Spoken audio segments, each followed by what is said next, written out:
Hello friends, मैं रिचा इस channel पर आपका स्वागत करती हूँ। आज ही हमारी पहली क्लास है।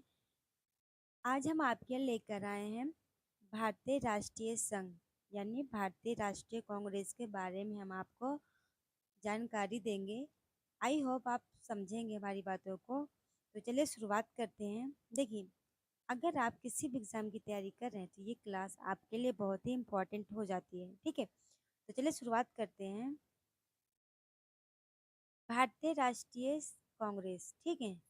देखिए, जो हमारा भारतीय राष्ट्रीय आंदोलन है इसे मुख्य रूप से 3 चरणों में विभाजित किया गया है। ठीक है, कितने चरणों में विभाजित किया गया है? तो 3 चरणों में इसको विभाजित हम करते हैं। देखिए, जो इसका पहला चरण है वो कब से कब तक रहा है? तो 1885 से लेकर 1905 तक रहा है।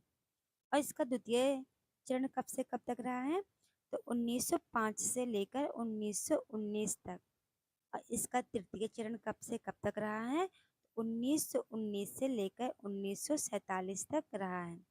ठीक है, भारतीय राष्ट्रीय संघ की स्थापना 1885 ईस्वी में एलन ओक्टेवियम ह्यूम द्वारा की गई थी। ठीक है, जो हमारा कांग्रेस का जो पहला अधिवेशन हुआ था 28 दिसंबर 1885 ईस्वी को मुंबई में स्थित गोकुलदास तेजपाल संस्कृत विद्यालय में हुआ था। ठीक है, हमने आपको सिर्फ ऊपर ऊपर बता दिया है। अब चलिए हम शुरुआत करते हैं। देखिए, कांग्रेस शब्द कहाँ से लिया गया है? तो उत्तरी अमेरिका से लिया गया था, जिसका शाब्दिक अर्थ क्या है? लोगों का समूह। अगर आपसे कोई पूछे कांग्रेस शब्द कहाँ से लिया गया है, तो उत्तरी अमेरिका से। इसका शाब्दिक अर्थ क्या है? तो लोगों का समूह। इसकी स्थापना कब की गई थी? तो 28 दिसंबर 1885 ईस्वी को मुंबई के ग्वालियर टैंक में स्थित गोकुलदास तेजपाल संस्कृत विद्यालय में इसकी स्थापना की गई थी। किसकी? तो भारतीय राष्ट्रीय कांग्रेस की जब स्थापना की गई थी तो कहाँ किया गया था? तो गोकुलदास तेजपाल संस्कृत विद्यालय में इसकी स्थापना की गई थी। इसका प्रारंभिक नाम क्या था? तो भारतीय राष्ट्रीय संघ।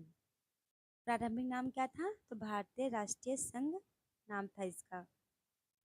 इस मतलब किसके कारण इसका नाम बदला गया था? किसके सुझाव के कारण?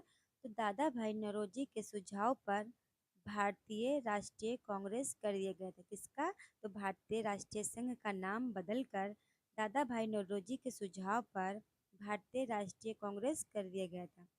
इसके संस्थापक कौन थे? तो एलन ओक्टे ह्यूम। कौन थे? Allan Octavian Hume. कहाँ के निवासी थे? तो स्कॉटलैंड के निवासी थे। इनका उपनाम क्या है? तो हर्मिट ऑफ शिमला के नाम से भी जाने जाते हैं। ठीक है, भारत में पक्षी विज्ञान के जनक भी माने जाते हैं। अब यहाँ से शुरू हुआ क्या? अधिवेशन। अधिवेशन, ठीक है।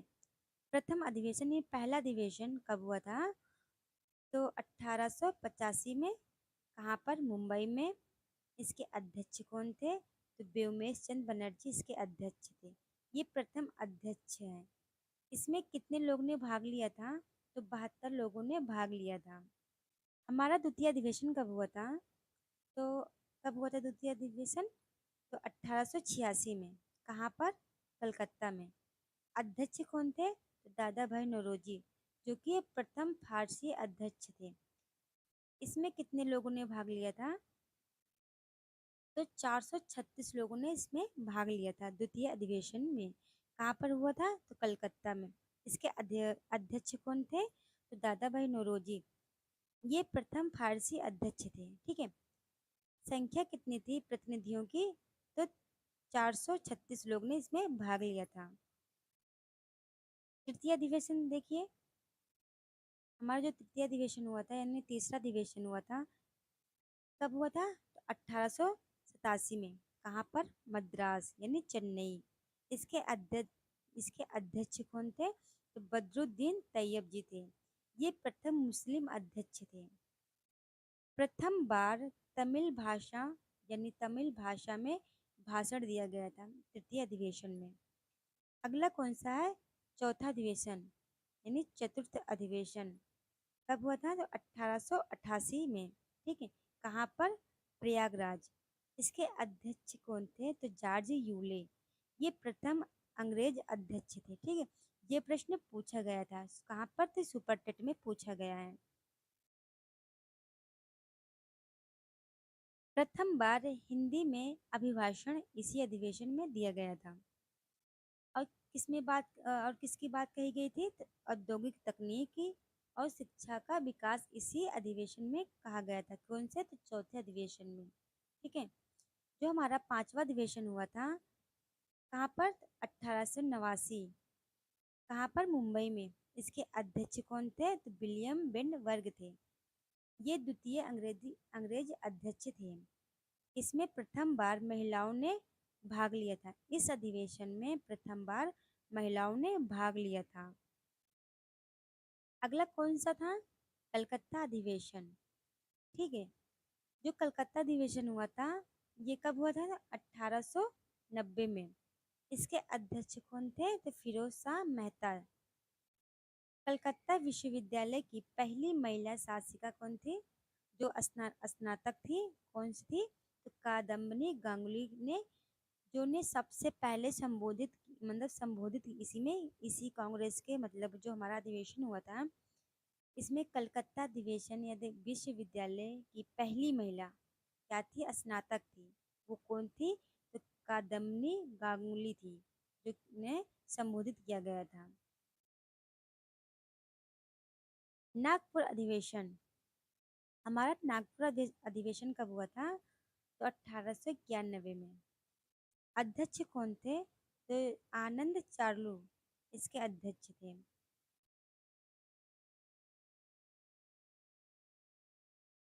कांग्रेस के नाम में पहली बार राष्ट्रीय शब्द जोड़ा गया था। नागपुर अधिवेशन में कांग्रेस के नाम में पहली बार राष्ट्रीय शब्द जोड़ा गया था। अगला अधिवेशन कब हुआ था?